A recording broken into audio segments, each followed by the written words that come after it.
And now we are recording. This is exciting. Um, so this is the I Am Spiraling Up with Terra podcast, and I am super excited to have Randelle here with me. She is an Akashic record healer. She is a holder of a safe container for spirit, and she's a conduit for healing, something that I have more than graciously experienced with her, and really life-affecting ways. So please, with me, there's no applause, I guess, in this forum, is there, Randelle? But it's a little different than the ways I've done this before. But welcome, and thank you so much for joining me today. Thank you so much for having me, Tara. It's really, really an honor to be here and just an honor to know you and the spiraling up journey and just all that you do and create and how you be. Like, just wow. Thank you so much. I would say the same. We actually met at an Akashic Records class, didn't we? With Jenny Jo, the clairvoyant, who is Lady Juju in my book. Yes. And you went on from there. Like I found the Akashic Records a little tricky. I had amazing experiences in there, but the travel to and from took a lot out of me, and I kind of had to find another way to connect. But you made a career out of this. Tell me about that. Yeah, it was pretty amazing. I knew I had to take the class. In fact, I found out about the class from Jenny Jo sent me a blooper. Not even like a full advertisement. It was a blooper of her, the awkwardness of self-promotion that we all face. Yeah. And so, but knowing about the class, I felt this, I would describe it as smaller than a silk thread. Ooh. Part of myself that I'd never really felt in that way before that quivered and like needed me to do this thing. And then we did the class and it was amazing. I learned so much and I just kept practicing.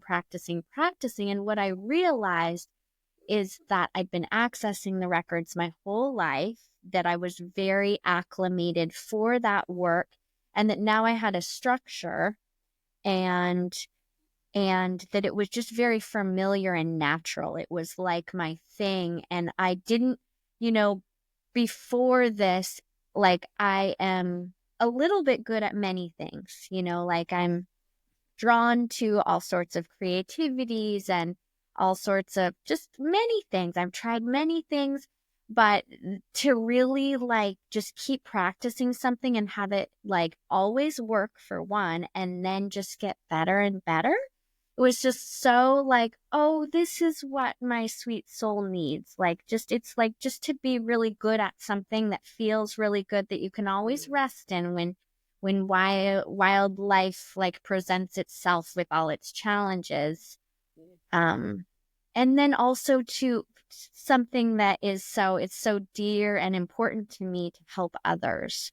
So, something that other people were finding so valuable and just carrying them through the unknown and just just kept blossoming. And at some point I checked back in with Jenny Jo and she was like, okay, wow, yeah, like I think you can charge money. You don't have to offer this for free anymore.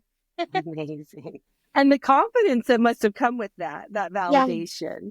Yeah. And I've noticed, worked with several healers now, and you definitely have a different perspective and a different vision and the way that you receive and how it's wonderful. Everybody's different, but there's something definitely unique. And I've not had crossover with the messages that I've received from you and the same way from others, which is wonderful and they're all valid, but very wonderful. For people who don't know, how would you describe the Akashic Records?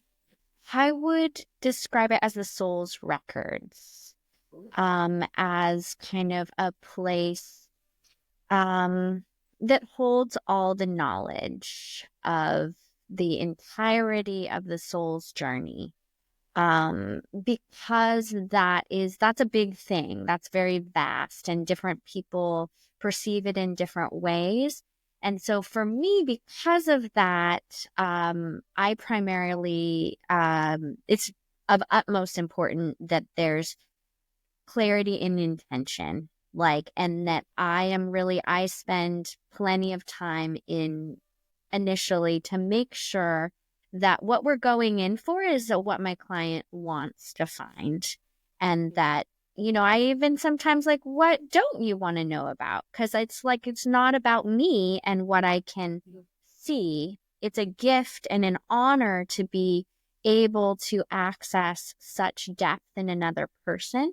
And so for me, it's really important to translate the language of the here and now, like not of like the language you spoke like 5 lifetimes ago or whatever, but the here and now, because that's where you get the practical information and the ability to apply this knowledge and transform your life. That's amazing. What a gift. It really is such a gift. Do you see it when you go there? Do you have a visual or is it a feeling? It's mostly feelings, it's symbols. I see some things, but it's primarily, I honestly, to me, feel like it's more like, and I don't even like sit, like it's like written in a language that isn't a language to me. Like I don't see books, I don't see, the library itself that some people do.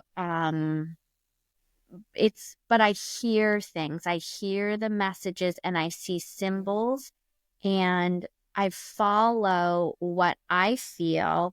And it runs like a dialogue as well with my client because it's important that we follow those tendrils so that we can really like, translate properly because we're talking about things that maybe are hard to make sense of in the here and now, but they're coming up and they're being asked about because they're important right now. A lot of stuff is coming up for almost like a consistent universal message coming through that the vast are getting in all kinds of ways. And I find that fascinating because it's certainly been a message important to me a lot about really holding on to what is close, what matters to you in the now, and not allowing fear or things of the unknown to create disruption. That's been a big message for me lately. Have you heard anything like that yourself? Yeah, definitely. Yeah, I've been really perceiving the importance of, I've been looking at it like the internal universe. We have the vast universe, and then we have what we can actually control and tend to, which is like all that we carry. And like how important that each one of us centers ourselves as the most important element, because this is where we have the ability to shift and move everything that needs shifting and moving. And then from there it ripples out and we connect and it expands and it grows. And like ever since I was a child, I'm like world peace, world peace. Like I've never understood war and conflict. But then it's like, oh, okay, well, I get this now. This is something I can't control what anyone else is doing, whether or not they're in conflict, but I can create peace inside myself in the way that I speak to myself, in the way I be with myself, in the way I tend to what I've come to call my little beasties, which the shadowy parts that can be really problematic, but when Yeah, tended and loved, yeah. They're we've got good. They're this. good contrast. I learned to call them contrast. Oh, They love. help. Uh, Yeah, they help me challenge sort of my status quo to know that no, that really isn't what I want, and that doesn't feel good. And so when they crop up, it's like, no, I still don't want that. I'll be over here. So, when they're allowed to take control though, and really take over the mind and the spirit, they wear down the body, they wear down all of it. Um, but so your little segue there is very much for me that fantastical journey with it, right? That's where it all starts. And what I learned through the last few years is that whatever it is that I'm dealing with outside of me, whatever chaos, I mean, we can't control it. Ups and downs happen in life, but how I carry myself through it, the way that, just like you said, that I talk to myself, that I hold my energy, the words that I use, are they words that feel good when I say them, or do they, land icky? And I've learned to stop myself, I can't do that. Or that's no good. I'll stop myself and be like, actually, I can, but I'm choosing not to. Or that's not right for me in the moment. But, or maybe it's just these weird little subtle changes of the words I choose are Mm. less about the other person and more about how they feel to me when I say them and the ripple effect that it sends out. And it's just finding that sort of flow that feels good to me. And it's not the same that feels good to you or other people, but learning how to hear that in yourself and even honestly ask yourself, like, how many people, how long did it take for us to even ask ourselves, is that what I want? Does that feel good? It's just what we have to do. It doesn't matter how we feel about it. You just get it done. But for me, that was a very destructive place in life. And once that life fell apart because of the death of my husband and the catalytic changes from there, I was not going to go back. Once that fell away, I realized the freedom that I carried without that weight. And it became a mission of mine to not go back to that. And so it, these things all were learned naturally and just kind of came in. Like I met Jenny, I started doing that records class, and in the records class, I'm very visual. I see it. I'm a very visual person. And then I just sort of absorb a knowing. Like I don't, it's not audible necessarily, but it's, visceral. And, and one time when I left the records, it was so cool. I was literally walking out of this grand hallway towards the grand stairwell that goes to kind of space, but the floor disappeared. And when I looked down, I saw the dark side of the moon. And I thought that was the coolest thing. Like, I Wow. guess I am way out here. Like I'm literally looking at the dark side of the moon. So that's where suspended belief comes in to folks who are logic brained or have a hard time releasing, yeah, okay, sure, you're at the right dark side of the moon. Um, and Jenny taught me that as well. The suspended belief of just allowing it to be. Like we don't have to have an excuse for it. We don't have to have a rationalization for it. And ultimately, I was able to allow those things to be because I felt better for knowing them. I felt better for experiencing it. And whatever anybody else believed, I was better for it. And that was enough for me. And so because I was better, I kept reaching for more and learning more. And it just evolved into Mm. this. Hello and welcome to Spiraling Up with Tara. Woo! I love. Now you are not specifically in the book as a character in this book, but you are in it. And I think you started it, you said yourself, but um, what's in it is without giving anything away, sort of I went through a process that I didn't have full blown stories for each of them. And so it really became a knowing. And that knowing was our session where you revealed the HCCRM, as I call it, the heart heart coherent cohesive receptor mechanism, Mhm. HCCRM. And you found this mechanism between my heart and my high heart, which were two very active things I had been igniting over this period of growth and awareness. And the heart was glowing orange flames from Buddha. My high heart was neon pink, and the two sparkled together. And you found this mechanism, and it became a sacred geometry form, but essentially it looked like revolver barrel in a way. And it was a way for me to connect and disconnect safely from love, to love and from love, and reach out all those tendrils like you talked about, find, receive all flowing directions of love.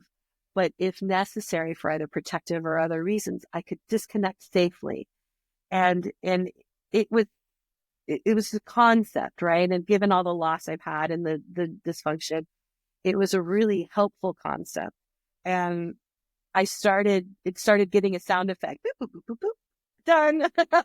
You know, I've had some pretty things, like I've had, friends who just suddenly decide they don't want to be friends anymore after a lifetime. We're at this age where these things are happening, and I'm hearing from other people it happens a lot. And I would be like, well, okay, then I guess I don't need to beat my head against a wall to have somebody in my life that doesn't honor me or think that I have value to them anymore. And so boop, boop, boop, boop, boop, I could sort of disconnect, and not in a superficial way, in a real earnest way of allowing that relationship that was to be, and recognizing that if it doesn't serve, I can move on. And if it presents itself again, I can choose then if I want to allow it or not. Like nothing has to be, doors don't have to be locked to be closed. And so, anyway, you gave me that, and that it is in the book, and it's in the book in a way that I think it will be expanded on in the second book.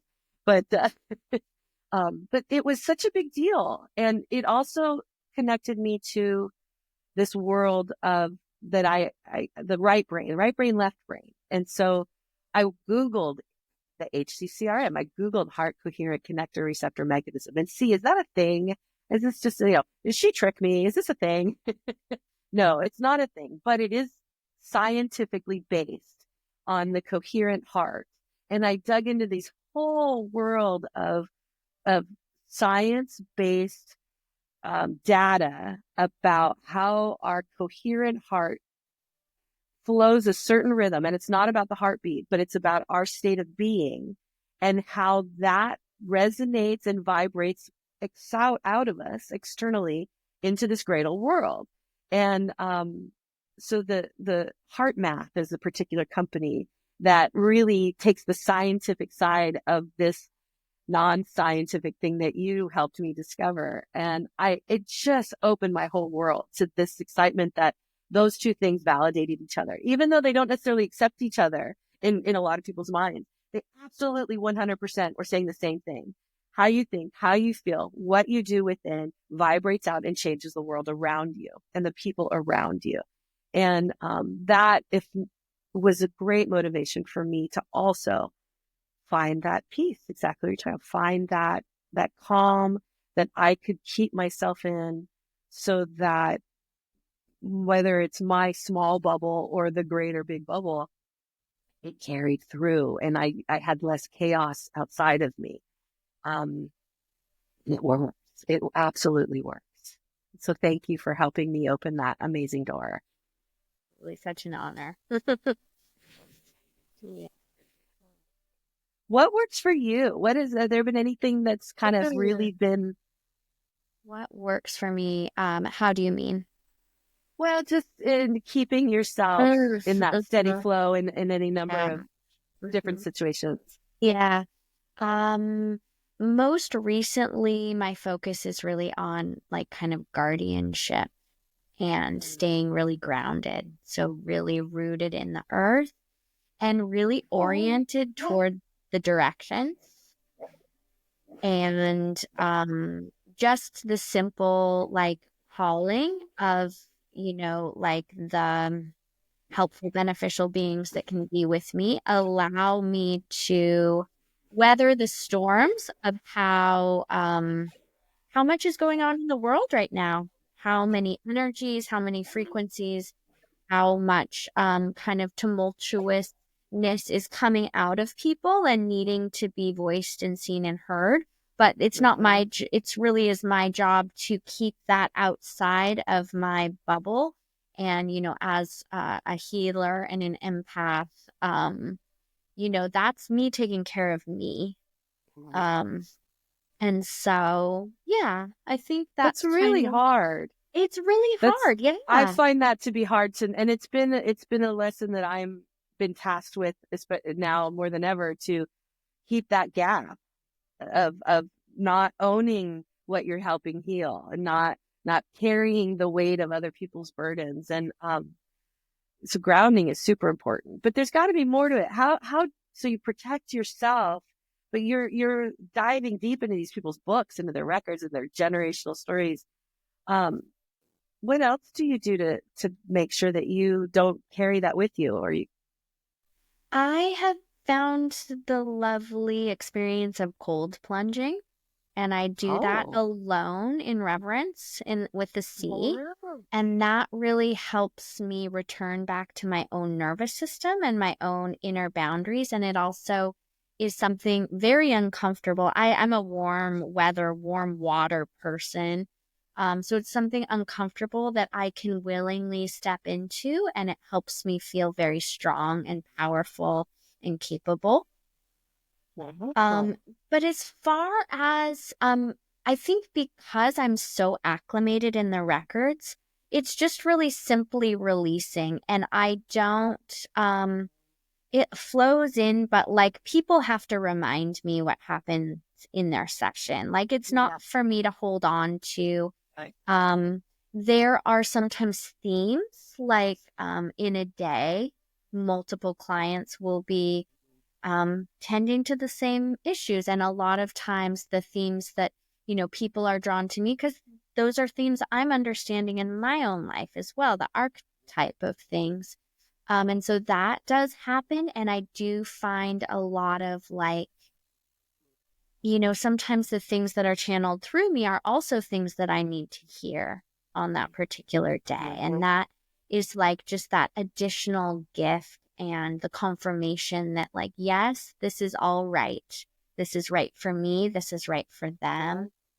But as far as, it's basic like eating well and taking walks and making sure that I've ample time to really like ground and return and disconnect energetically from whatever was processing through me and whatever I'm stepping into next. Hmm. That's And beautiful.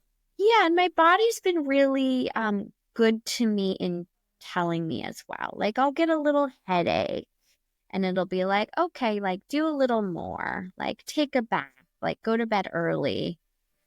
One more thing. Was that something you were always good at, understanding that your body was talking to you and what it was saying, or you developed that skill over time? Yeah, no, definitely. I was raised, and some of my survival depended on overriding personal needs. And so I Mhm. was very good at driving myself. And even now, it's like, it's a daily practice, like how to hold myself in right relation of what is appropriate for this day, what is appropriate for me.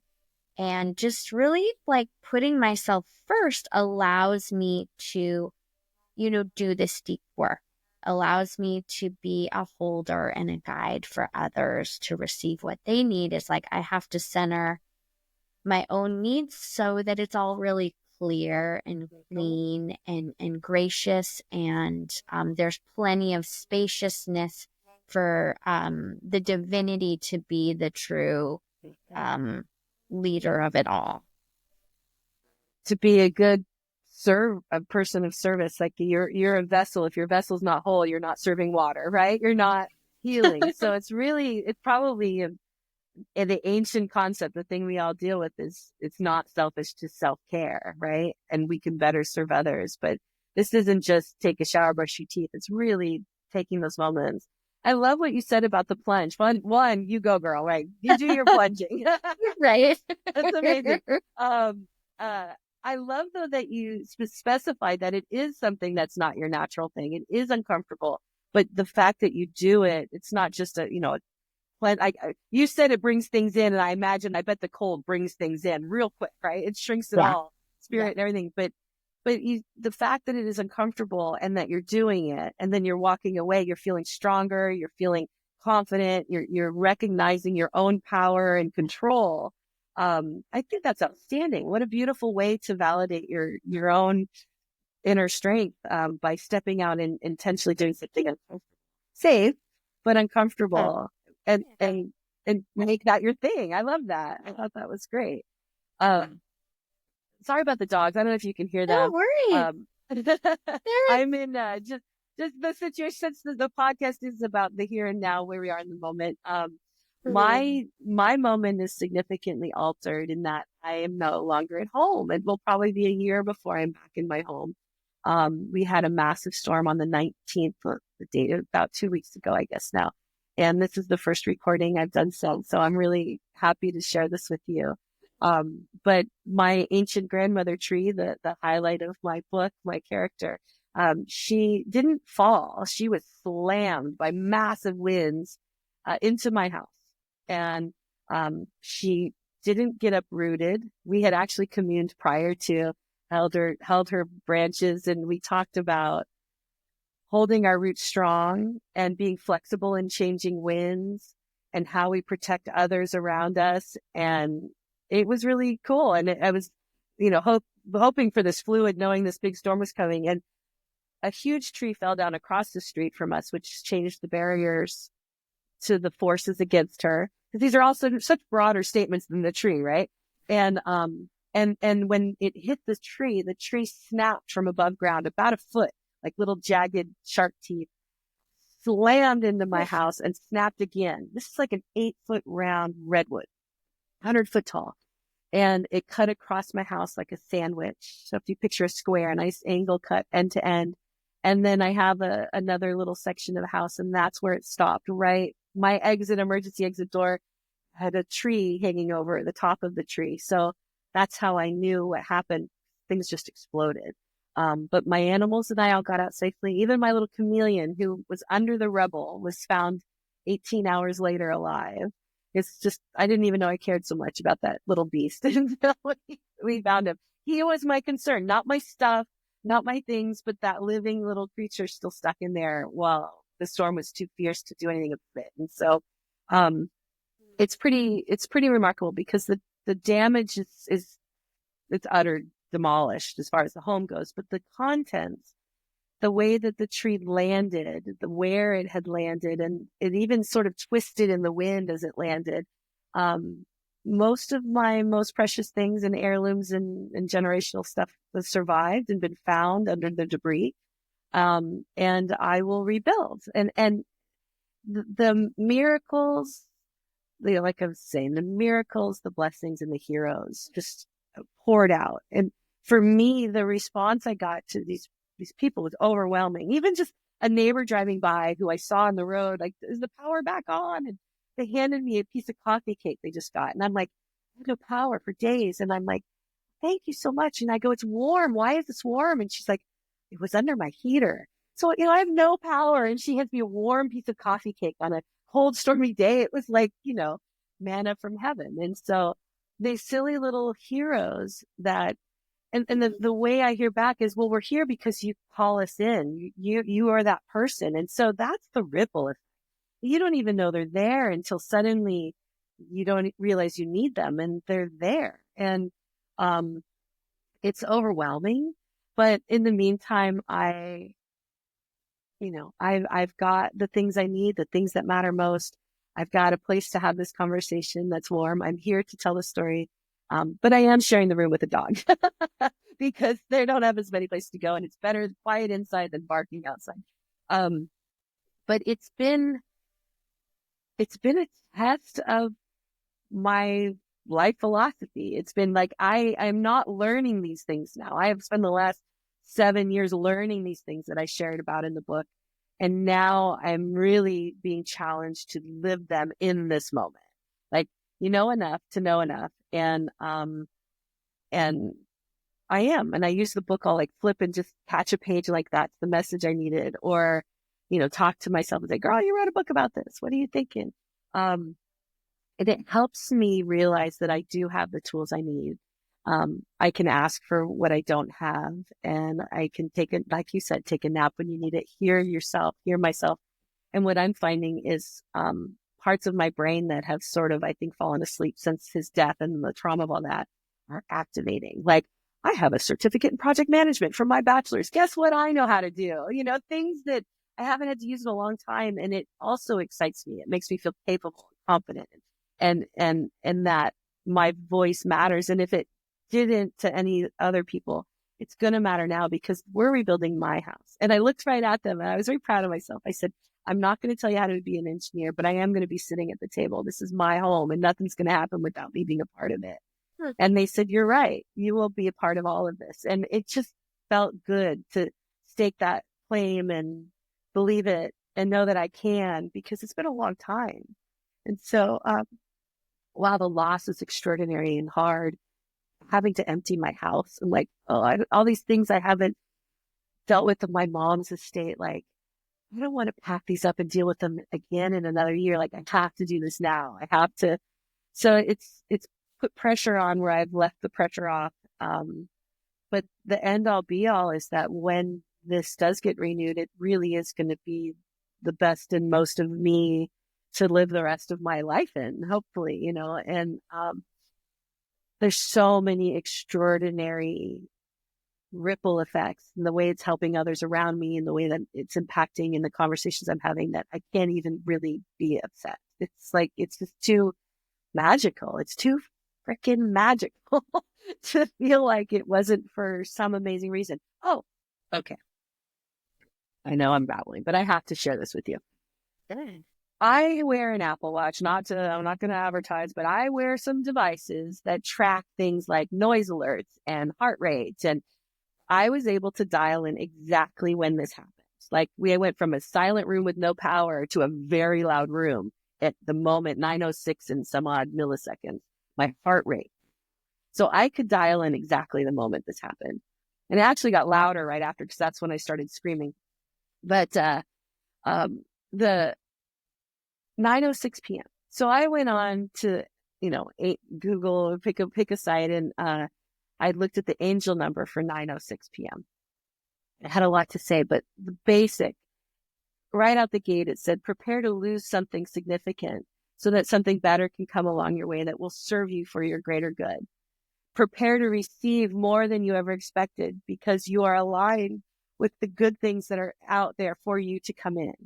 Prepare to let go of materialistic things and really rediscover what matters. And like, give me a break, right? Like, this is the angel number for the moment my house was destroyed. So again, it's just, it's, I kind of thinking of calling it trauma up. Like, it's more than just spiraling up. Like, these things keep happening and I'm learning these lessons in such dramatic ways. Like, I don't know really why it has to be so dramatic, but how else am I going to get a new house, I guess? Right? How else will that ever happen? So, um, my one tip to everybody would be, insure yourself well. Don't shortchange on a few bucks for insurance. and and just, continue to find the blessings and the stories and the lessons in anything we encounter. Because if all I did was focus on the loss, I would be incredibly miserable and horrible and not able to get out of bed. And I'm not trying to fake it. I'm not trying to feel things that aren't. When I have to cry, I cry. When I want to be angry, I'll be angry. But for the most part, the the the reigning feeling is gratitude and awe, just absolute awe for, you know, for the things that come in, the messages and the people and the blessings, it's just awesome isn't the right word, but awe, total awe. So that's where I'm at. That's my present moment. So Spiraling up. Still. So incredible. And your book is just,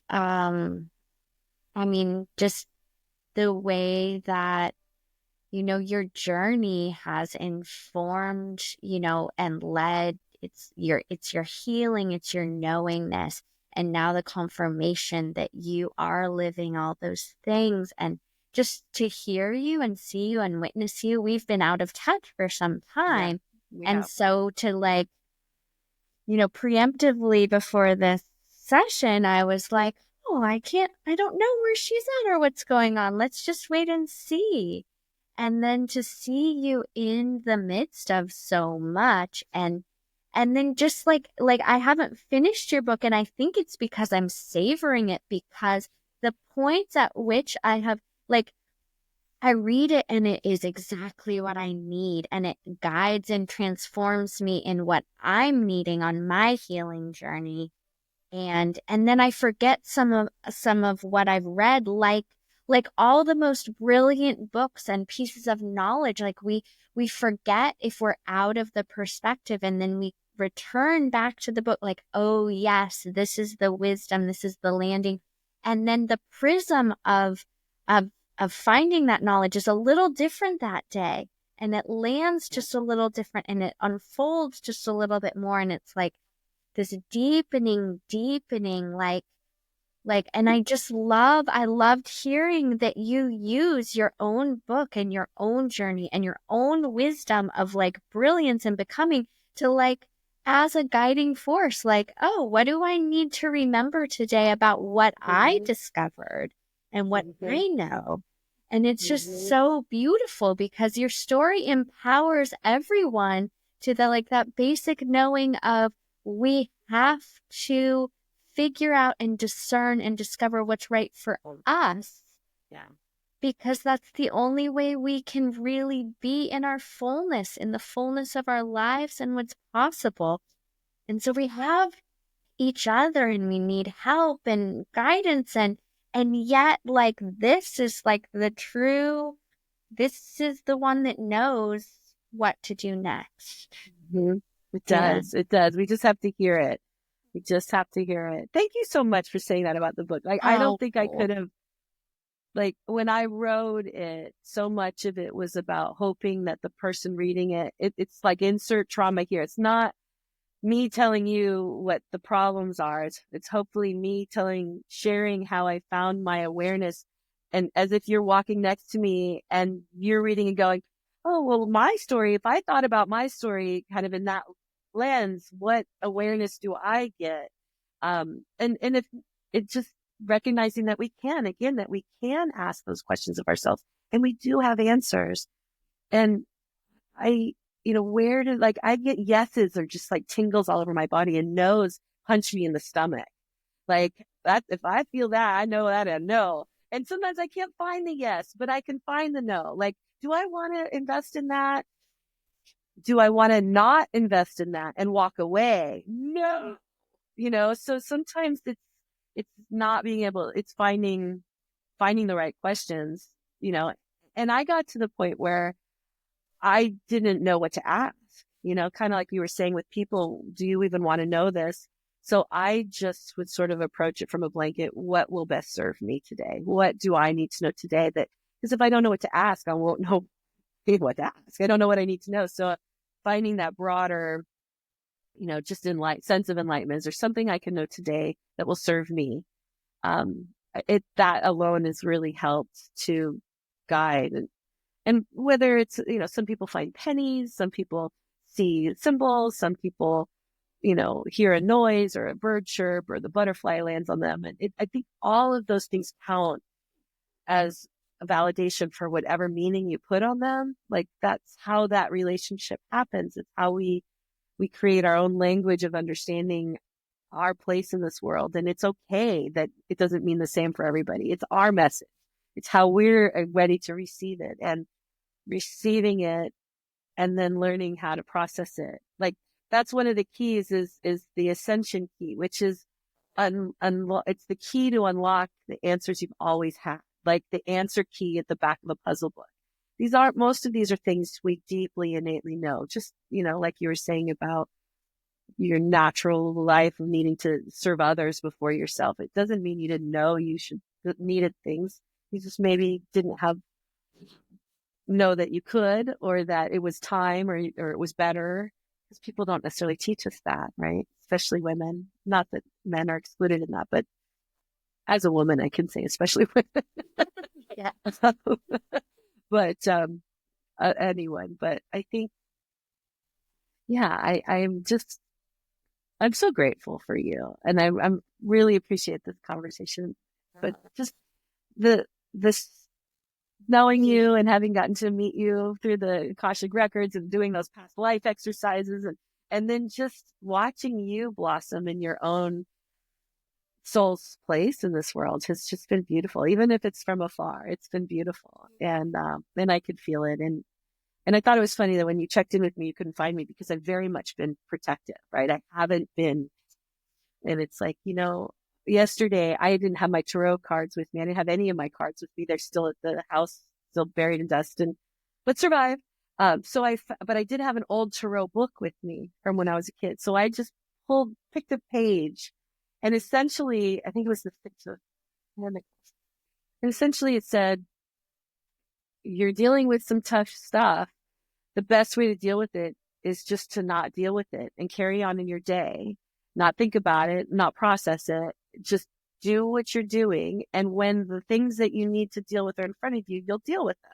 But you don't need to keep thinking about it. You don't need to keep Mm-hmm. running it through your head. You can just, okay, that's there. When the time comes for me to deal with it, I'll deal with it and then carry about my day. And that, I think, really helped me have this conversation with you today too, because I wasn't sure if I even should. But yeah, every day here we are, where we are, spiraling up is ups and downs, around and rounds, and I think we're just doing what we're here to do, which is a beautiful, beautiful thing.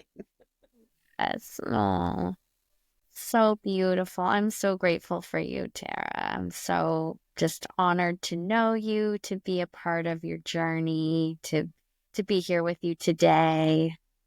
All the things. All Anything the things, will come, will yeah, be all the magical things. and fabulous because it is laid with a foundation of becoming, our own wisdom Yeah, keepers and yeah, holders. And with and that, paying you it can't forward. go wrong. Yeah. No, you can't go wrong. And sharing, I think for me, sharing it has been a big part of it. Like not just knowing for myself, but putting it out in the world. And you as a resource and me as a resource. And I've got to the point where the one-on-one is a little much for the coaching kind of stuff. I was carrying too much. I haven't developed that skill well yet. But this is a way I can have that and the book as well. And so how can people find you if they want to connect with you? Yeah, I'm in the process of reworking it, but I have a website, evolutionaryguidance.com. Um, and, I can be found on Instagram. I think it's like Okay. evolutionary guidance. There's some kind of underscore, I don't know, Okay. at, but yeah, it's evolutionary guidance. And that just is something that came to me and I looked it up. And what I found, like other information, felt all in alignment. And it's just kind of that idea that, we're always evolving, we're seeking guidance, we're seeking understanding. It also feels it's akin to spiraling up, like It really we're. is. Yeah. Mhm. Really is. Really is.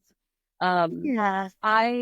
so I'll encourage anybody who resonates with you to reach out at evolutionaryguidance.com. I have that right. And just, know you're out there and check out my book is Spiraling Up, A Fantastical Journey Within, available on Amazon.com. And also my website, IamSpiralingUp.com, has links to all these. And maybe we should put your link up there too. The podcast will be available on YouTube, but we'll get links onto this as well for folks who are looking for you. And all in all, I did thank you for letting me share where I'm at today, and so much for sharing where you are and all the beautiful gifts you're passing on. And any last thoughts that you would like to share today? I'm Um, feeling like, um, I think the only thing that's really coming is I'm so proud of you oh, for following what must be and what is, and facing everything that is, thank you. and turning it all into such beautiful empowerment and magic and healing, and just like it's just so beautiful. Thank you so much. That means the Yeah. world. It really does. And I guess with that, we'll close up the chat and I'm gonna say farewell and then pause